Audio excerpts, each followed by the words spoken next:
சென்னை சோழிங்கநல்லூரில் போக்குவரத்து நெரிசலை கட்டுப்படுத்துவதற்காக தற்காலிக நடைமேம்பாலம் அமைக்கப்பட்டுள்ளது.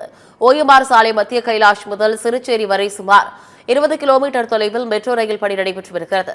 இங்கு போக்குவரத்து நெரிசலை தவிர்ப்பதற்காக போக்குவரத்து காவல்துறை சார்பில் சாலையோரம் ஆக்கிரமிப்பு கடைகளை அகற்றுவது போன்ற பல முயற்சிகள் மேற்கொள்ளப்பட்டு வருகிறது.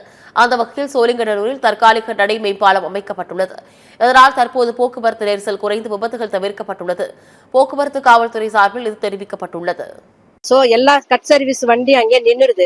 அப்ப நம்ம ரோடு கிராஸ் பண்ணி தான் சோழிங்கநல்லூர் சிறுசேரி வரைக்கும் போக வேண்டியதா இருக்கு.